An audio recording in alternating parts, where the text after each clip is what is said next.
All right, so let's say that you have a curve f of x, and you want to find the area underneath that curve starting at a over here to a x value of b.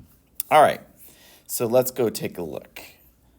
So what we could do with the Riemann sum, you're going to break these up into rectangles. And what we're going to do is we're going to use an approximation method, a right-hand rectangular approximation.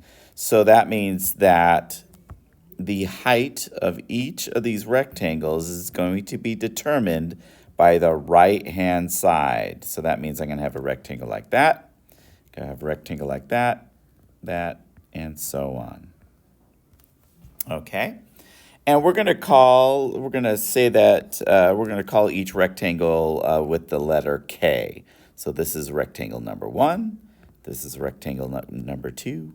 This has a K value of 3, 4, and then so on. How about I'll just say at the nth rectangle. All right. So what we're going to do is first approximate the area. And so if we want to find the width of each of those rectangles, what we would do is we would take our B over here minus our A divided by how many rectangles we have. So we're going to go B minus A over the number of rectangles. So N is going to be the number of rectangles that we have. K is which numbered rectangle we have. Okay, so we have n number of rectangles, and then K, for example, might be, if it's 2, that's telling us about the second rectangle that we're looking at. When we look at this B minus A over N, that's going to give us the width. We're going to get delta X. That means that this distance right here, that's our delta X. And then later, we're going to see that as we go and we have an infinite number of rectangles, that delta X is going to approach 0. And we're going to use a dx to represent the width of each of those rectangles. Okay.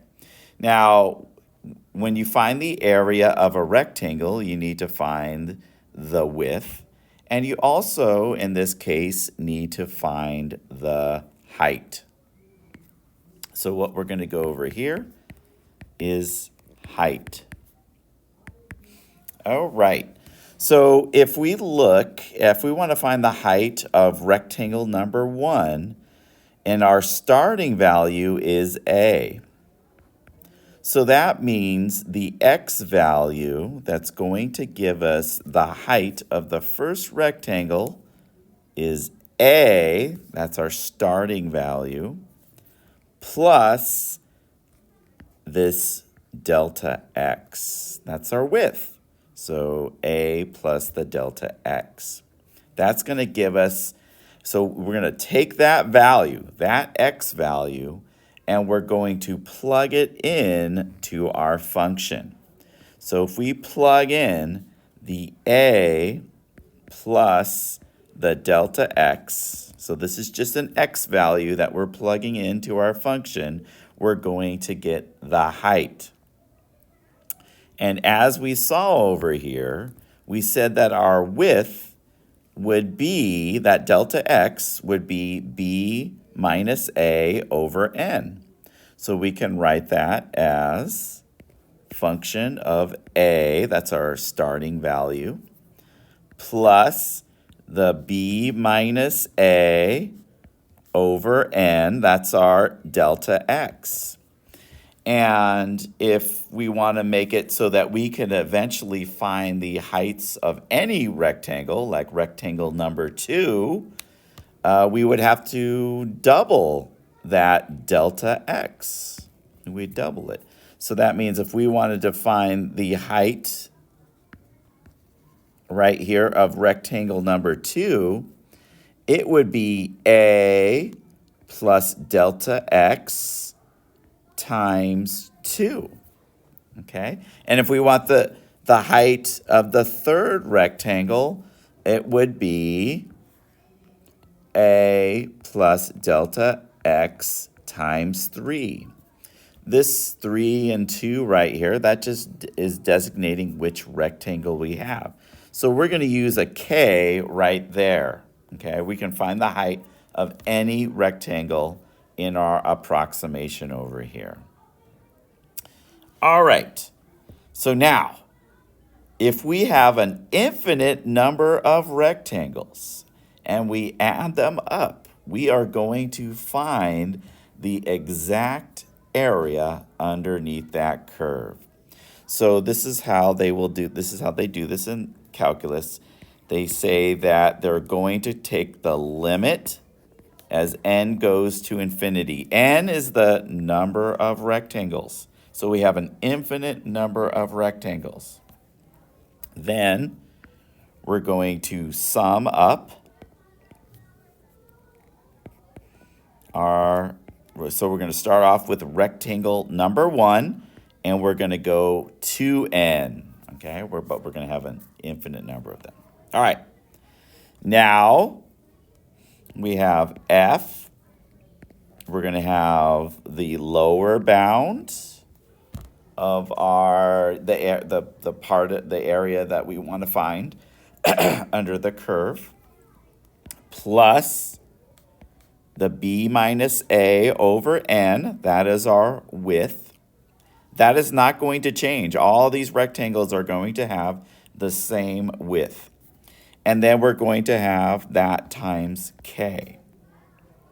So as we bump up our index, we're going to get the next height of the rectangle, the next rectangle's height, and so on.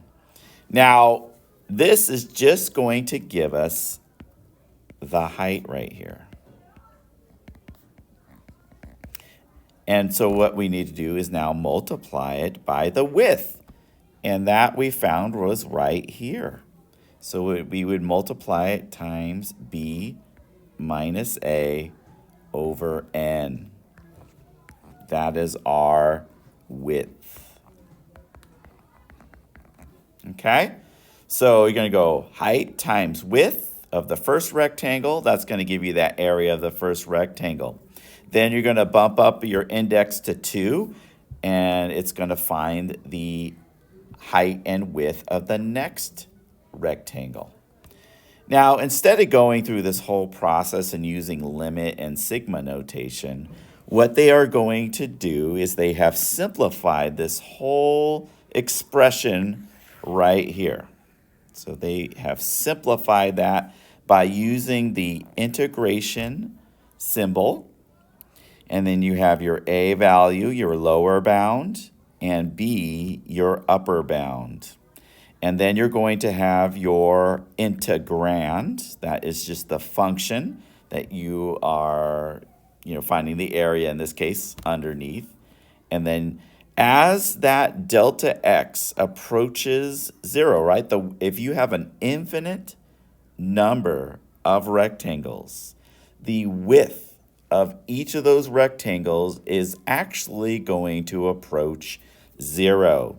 So instead of using a delta x, they designate that delta x as a dx. What that tells you is it's approaching 0. Okay? So this integrand is known as the height, really, and the dx is the width. So if you had, let's go look at an example. Let's say that you had 0 to 1. Your integrand was 2 plus x, and you had dx. All right.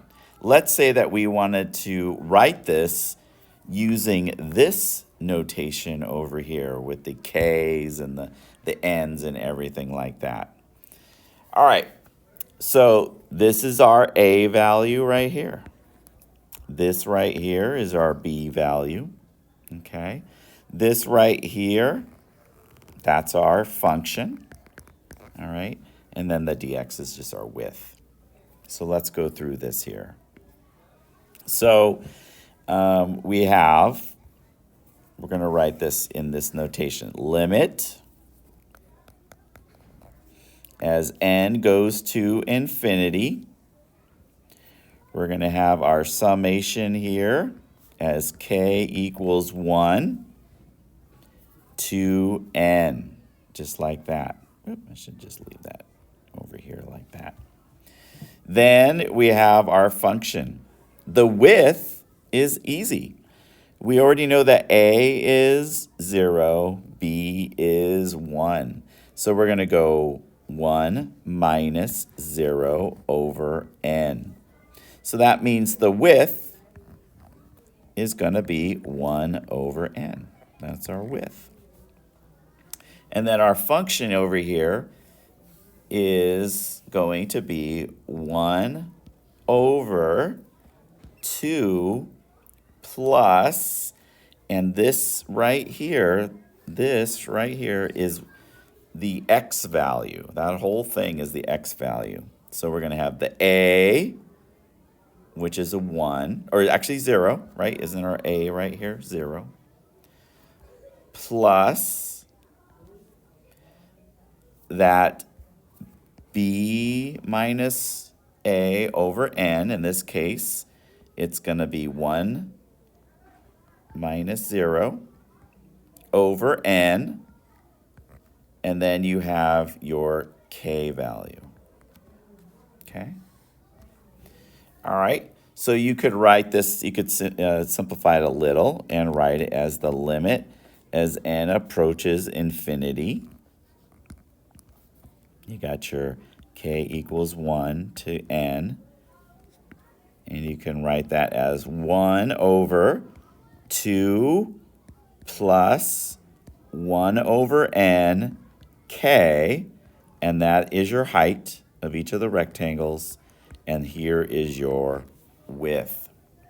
So now let's just plug in a few values of k into this series, the summation here. So what we're going to do is let's plug in 1 for k. So if I just plugged in 1, can you see that I'd have 1 over 2 plus 1 over, I got my n, and my k value here is 1. Okay? Just like that. Then I would plug in a k value here of 2. I would have 2 plus, well, the a value is 0, so I don't even have to deal with that. It's 1 over n times the k value of 2. Then I would add 2 plus 1 over n times the k value of 3. And then all these are going to be, those are just the heights. You're going to multiply each of those by the 1 over n. That's the width.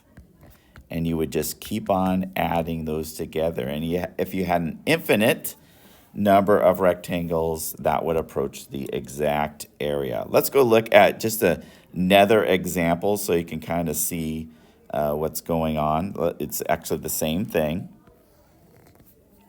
So let's go over here. Let's say that we had 0. Well, let's use another value instead of 0. Let's use, how about 3 to, let's say, 5. Okay?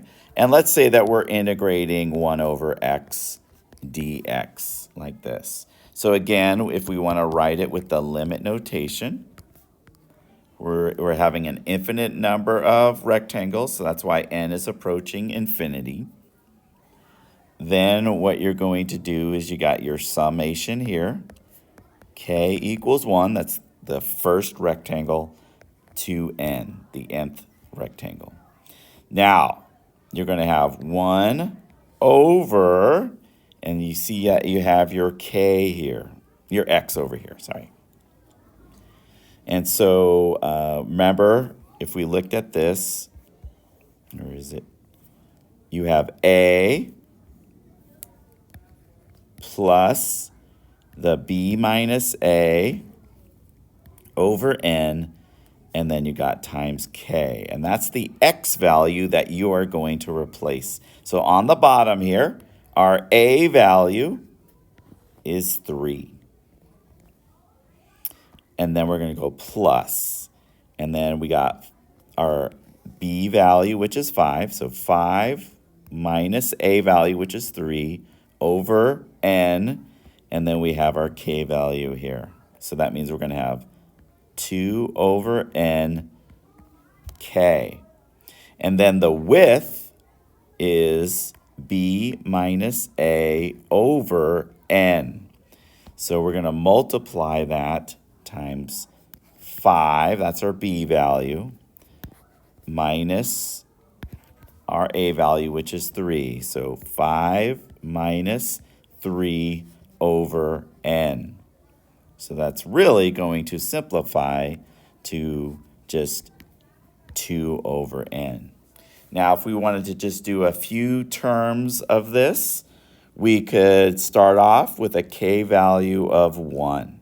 So we're going to replace our k right here with 1.